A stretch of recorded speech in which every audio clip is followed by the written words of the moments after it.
Politique. Du coup d'État à l'état de grâce, Oligui Nguema s'installe au palais du bord de mer. Au Gabon, Brice Clotaire Oligui Nguema gouverne officiellement, depuis sa prestation de serment du lundi 4 septembre, en tant que président de la transition. Il mise sur une certaine proximité et un protocole moins hostile. Une stratégie réfléchie pour s'assurer les soutiens politiques et populaires. Ce 4 septembre, les Gabonais ont pu suivre sur écran géant la cérémonie d'investiture du général Brice Clotaire Oligui Nguema, désormais officiellement président de la transition au Gabon. Avant, tout se passait au palais, on n'y assistait pas, raconte Hurlaine. Agent qualité à la Comilogue, la compagnie minière de Logoué, elle est arrivée devant le palais présidentiel dès 9h30. Pas question de manquer ce qui pourrait marquer le début d'une nouvelle ère. C'est tellement nouveau, les militaires sont plus aimables, j'ai même pris une photo du palais, s'extasie la trentenaire, montrant un selfie d'elle devant la présidence, ce qui n'était pas autorisé sous les mandats de la famille Bongo. Comme elle, sur l'esplanade de la mosquée qui surplombe le centre du pouvoir, des Gabonais osent ensuite huer Alain-Claude Biliba Yenze, désormais ancien Premier ministre, lorsque celui-ci apparaît à l'écran. Ils s'autorisent aussi à scander un « Sylvia voleuse, à tue-tête » à destination de l'ancienne Première Dame, placée en résidence surveillée non loin de là. Certains crient aux militaires qu'ils leur gâchent la vue du palais. Preuve que Brice Clotaire Oligui Nguema a d'ores et déjà insufflé une nouvelle dynamique à Libreville. Il n'y a plus de crainte, la liberté d'expression est réelle maintenant, veut croire Harris, étudiant à l'université Omar Bongo. Il flotte un air d'euphorie. Preuve d'ouverture. Les jours qui ont suivi le coup d'État ont été marqués par les rencontres successives entre le chef de la transition et différentes parties de la population. On traite tout le monde de la même façon, a annoncé, comme un credo, le nouveau chef de la communication au palais présidentiel, Télésphore Ngomo.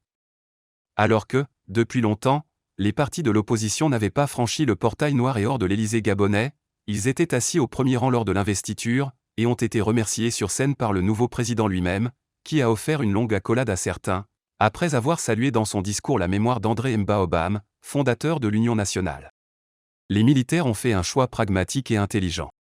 Je pense que, contrairement à l'ancien pouvoir, les militaires ont fait un choix pragmatique et intelligent en faisant preuve d'ouverture, rencontre Raymond Ndong Sima.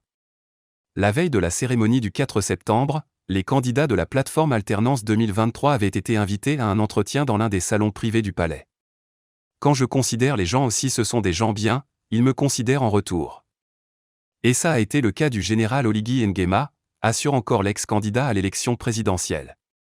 Seul absent de marque outre Jean Ping ou du 4 septembre, Albert Ondoosa. Mais, là aussi, le nouveau président de transition compte bien l'intégrer à sa stratégie d'ouverture. L'ancien patron de la garde républicaine, qui semble vouloir se montrer à l'écoute de tous les partis, a proposé d'aller voir l'opposant à son domicile. Proposition qui a été acceptée par le principal intéressé. Albert Ondoosa, qui réclame toujours que soient reconnus les résultats de la présidentielle, qu'il affirme avoir remporté, a accueilli le nouveau chef de l'État à son domicile dans la soirée du 4 septembre. Le nouveau gouvernement, où doivent figurer plusieurs membres d'Alternance 2023, a été évoqué, tout comme les ambitions d'Oligui Nguema pour la transition à venir. Combien de temps durera cette dernière ? La question a évidemment plané sur Libreville ce 4 septembre, sans qu'aucune réponse précise n'ait encore été donnée. Réunie en sommet extraordinaire le même jour à Malabo, en Guinée équatoriale, la Communauté économique des États d'Afrique centrale, CEAC, qui a suspendu le Gabon à la suite du coup d'État, a donné au nouvel homme fort de Libreville un délai maximum d'une année pour organiser un scrutin libre et crédible et rendre le pouvoir à une autorité civile. Et de proximité. Ça fait longtemps qu'il n'y avait pas eu d'unité entre les décisions prises par le palais et les souhaits de la population, explique encore Harris, devant le palais du bord de mer. En quelques jours, Brice Clotaire Oligui Nguema semble avoir réussi à appliquer un plan médiatique remarqué, celui d'un homme à l'écoute et ne refusant aucune proximité. Il y a quelque chose d'unique dans la manière dont il reçoit chacun et arrive à faire preuve de proximité, ajoutent 4 correspondants de la presse internationale à Libreville, qui ont été reçus avec l'ensemble des médias gabonais samedi 2 septembre. Invités à faire part à l'ancien chef des Bérets Verts de leurs préoccupations, plus d'une centaine de journalistes des médias d'État, mais aussi de structures privées ont pu s'adresser, sans langue de bois, et poser les questions qui le voulaient, au nouvel homme fort de Libreville, qui avait fait passer les consignes aux responsables de sa communication.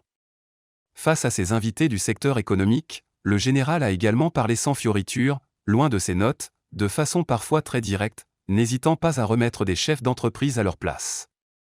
Un style là aussi très remarqué. Et le signe de cette fameuse nouvelle ère?